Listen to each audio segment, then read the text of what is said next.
Al-Ustaz, bagaimana kaitannya takdir manusia dengan dua pendapat dari Qadariyah dan Jabariyah? Qadariyah Jabariyah itu apa tahu? Takdir Allah itu apa? Takdir Allah itu semua ketentuan dan keputusan Allah yang ada di alam semesta ini semuanya terkait dengan ketentuan dan ketetapan Allah. Apapun itu, kita sakit juga takdir dari Allah, kita sehat juga takdir dari Allah, ya. Allah, kita diterima melamar pekerjaan juga dari Allah, takdir Allah. Kita ditolak melamar pekerjaan juga takdir Allah. Bahkan kita hidup ini pun juga takdir Allah. Nanti kita mati juga takdir Allah. Semuanya tidak lepas dari takdir Allah, ya. Namun sifatnya dirahasiakan oleh Allah, sehingga tidak ada satupun manusia yang mengetahui sebelum itu terjadi. Kita tidak tahu apa yang akan terjadi besok. Saat ini kita masih sehat. Nah, ternyata besok Allah takdirkan batas usia kita selesai, ajal kita selesai. Meski masih dalam kondisi sehat, namun tidak mustahil kita berpulang lebih dulu kepada Allah daripada saudara-saudara kita yang saat ini terbaring lemah tanpa daya di rumah sakit. Berapa banyak orang yang dirawat di rumah sakit terbaring lemah, ternyata sampai hari ini masih bisa tersenyum. Sampai hari ini Allah masih berikan batas usia, berikan ajal. Namun dokter yang merawatnya justru malah berpulang duluan, ya. Konsep mati dalam Al-Quran, dalam Islam, ya, tidak harus sakit dulu, tidak. Tidak harus nunggu tua dulu, tidak. Sehat mati itu juga sangat mungkin, itu juga takdir Allah. Dokter yang merawat pasien berpenyakit berat di rumah sakit, dokternya saat merawat masih sehat bugar hari ini. Nggak taunya besok ternyata dokternya kecelakaan di jalan. Padahal pasien yang dirawat masih bisa tersenyum sampai hari ini. Dokter kecelakaan ini tadi sampai meninggal, apakah bukan takdir Allah? Ya, takdir Allah. Pasien berat yang masih hidup, apakah bukan takdir Allah? Juga takdir Allah. Semuanya mutlak ada sangkut pautnya, campur tangan dari Allah. Nah, makanya sifat takdir ini dirahasiakan oleh Allah. Tidak ada satupun manusia yang tahu. Kalau manusia mengetahui takdirnya, ya, ini saya tidak semangat menjalani hidup ini. Tidak mau melakukan apapun kita. Ya, misalkan saat ini jam 9:41. Coba seandainya saya tahu bahwa nanti jam 9:42 takdir saya meninggal. Kira-kira saya masih mau nggak duduk di sini ngomong? Nggak mau saya. Ini Ustadz saatnya kajian akad pagi, sudahlah, yang isi yang lain saja. Saya pilih di masjid zikrullah terus. Ya kenapa Ustadz? Ya saya nanti jam 9:42 meninggal kok. Biar diisi yang lain saja. Tuh Ustadz Ghazali besok kok meninggalnya. Besok ba'da subuh biar Ustadz Ghazali yang ngisi. Nah Ustadz Ghazali juga nggak kerso. Wah jangan, saya besok ba'da subuh meninggal. meninggal saya pada subuh jam 5:30 pagi. Ya sudah, diisi Ustadz Sunarjo saja. Ustadz Sunarjo itu lusa meninggalnya jam 8 pagi. Kalau Ustadz Sunarjo persa juga nggak kerso. Wah, ini saya tinggal 2 hari, mau saya manfaatkan zikrullah. Nah, itu anak istri butuh makan. Ini panjenengan ndak bekerja. Wis kono. Kowe golek omangan dhewe kono ya. Kowe matimu jek suwe soalé. Masih 2 tahun lagi. Anak-anak kita masih 10 tahun lagi wis kon golek pangan dhewe. Suruh cari makan sendiri. Karena ini loh, takdir saya ini 3 hari lagi saya mati. Jam sekian. Mosok 3 hari lagi saya mati kok jek mbok kon golek ke kowe pangan. Wis kono golek pangan dhewe. Nah, ini kita akan begitu kalau seandainya takdir kita ditampakkan oleh Allah. Fulan, nanti takdirmu, istrimu itu rapate ayu loh. Nah, maka tidak akan nikah dia. Tidak akan nikah. Kalau seandainya ditampakkan bahwa menurutnya nanti istrinya tidak begitu cantik, suaminya tidak begitu ganteng, suaminya tidak begitu kaya, maka tidak mau menikah. Wis luwih apik tabatul wae kan, luwih apik saya menjomblo saja, membujang. Fulan, nanti kamu nikah, kamu meninggal loh. Nah, ini saya tidak akan nikah itu karena begitu nikah meninggal, tahu dia. Makanya sifat dari takdir itu dirahasiakan. Tujuannya apa? Biar manusia semangat untuk meraihnya. Misalkan takdir kematian seseorang dirahasiakan. Itu tujuannya apa? Biar manusia fulan itu semangat untuk menyiapkan sesuatu yang paling baik untuk menghadapi kematiannya. Maka bekal yang terbaik menghadapi kematian adalah takwa. Dia siapkan bekal takwa sebaik-baiknya. Termasuk ketika dia sudah berumah tangga, punya anak istri, mencari nafkah untuk anak istrinya dengan cara halal dan thayyib, itu salah satu bentuk bekal ketakwaan kepada Allah. Maka dia isi ajalnya, batas usianya itu dengan perbuatan-perbuatan positif yang Allah kehendaki, yang dicontohkan oleh Rasulullah. Kalau kita tahu besok sakit, niscaya hari ini pun kita sudah tidak mau kita berusaha untuk sehat. Memang besok kita sakit, sehingga kita berpikir, Allah ngopo mangan bergizi barang, mbok mangan bergizi atau tidak, saya besok loh takdirnya sakit. Lah ngopo saya prokes, takdir saya besok saya terpapar COVID. Lah ngopo? Ngapain sekarang saya harus protokol kesehatan? Wong besok saya ditakdirkan terpapar. Maka sudah, nggak mau dia protokol kesehatan. Karena sekuat apapun dia protokol kesehatan, nanti besok dia juga akan terpapar.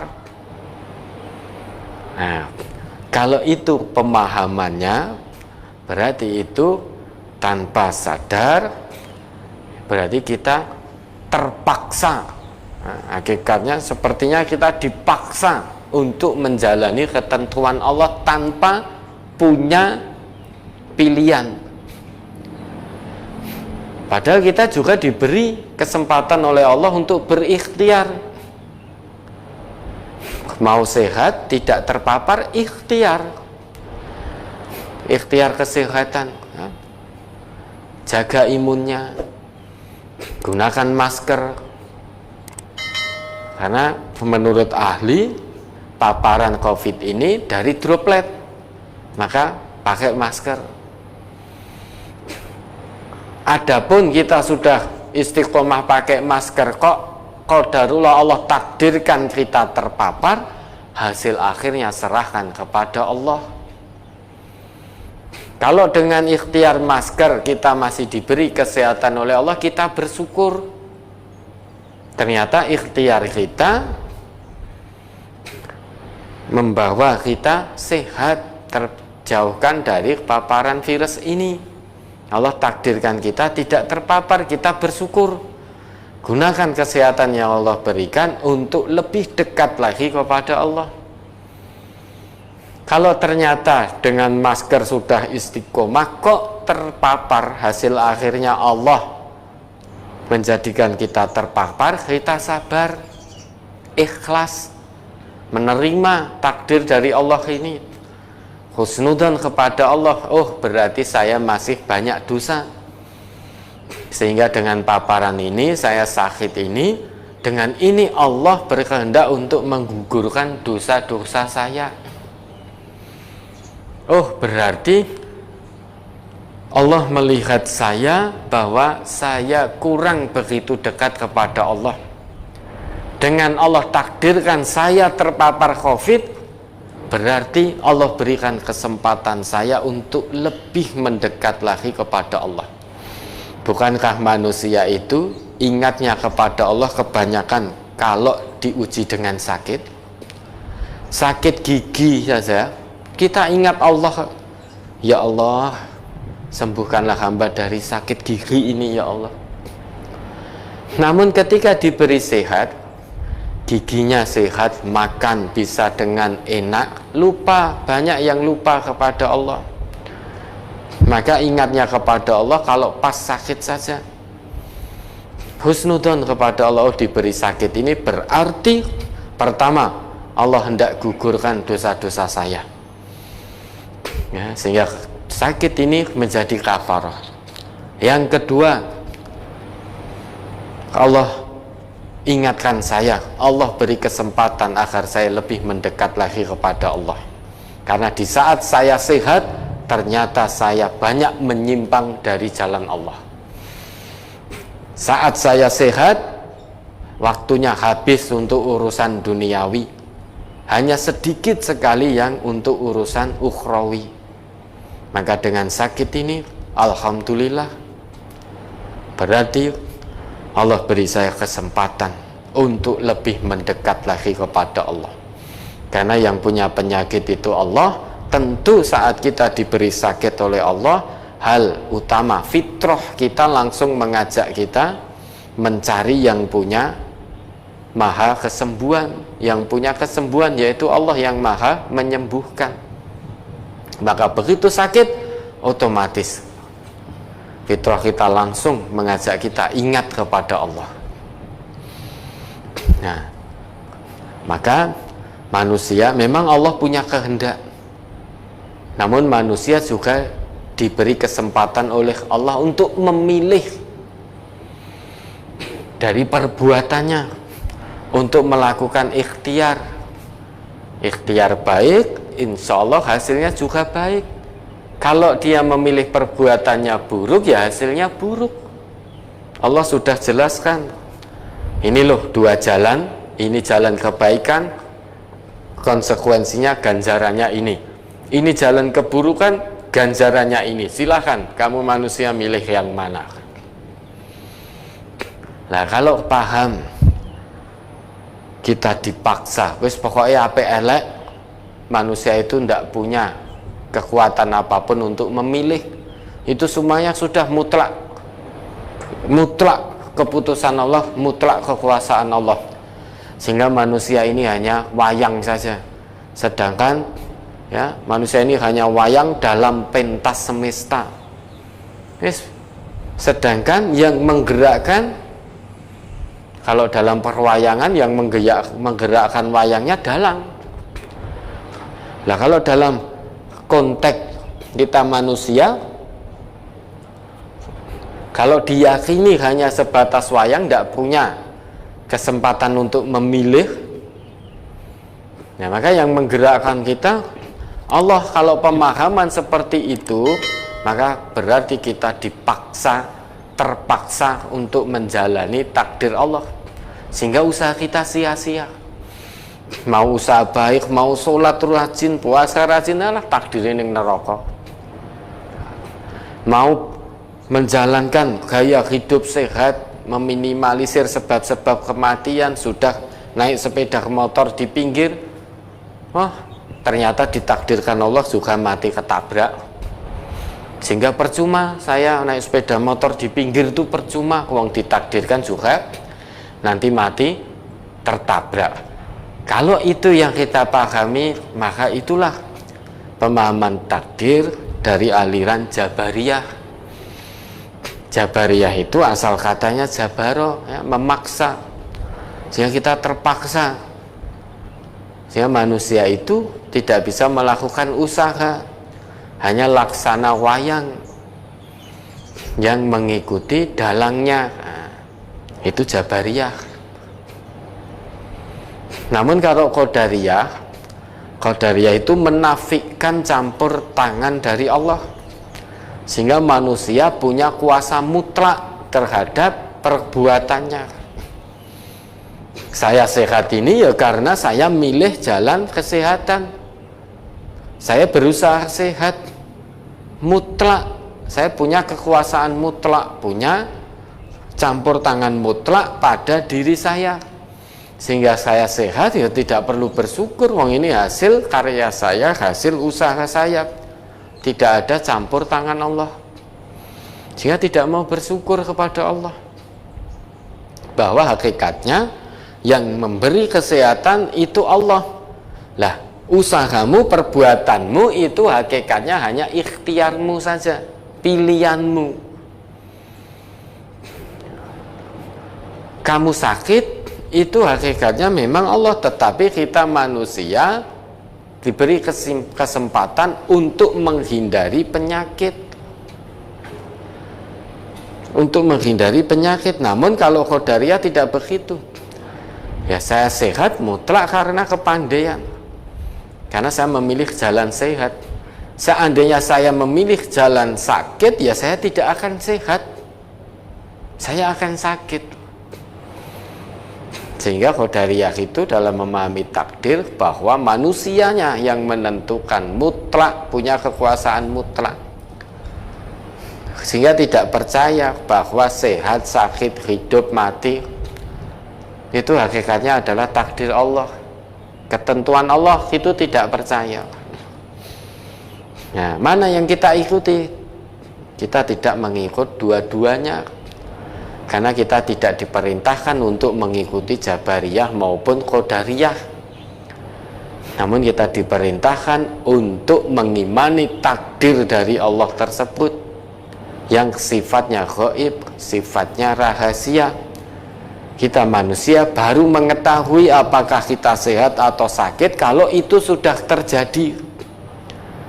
Kalau kejadiannya kita sehat, maka bersyukur dengan kesehatannya.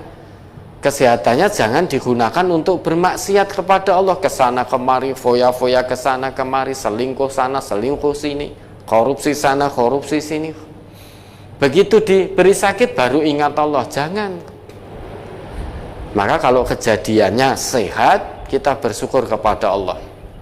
Kalau kejadiannya sakit, sekalipun kita sudah ikhtiar semaksimalnya, sabar. Sudah, itu yang kita ikuti. Ya, ada lagi.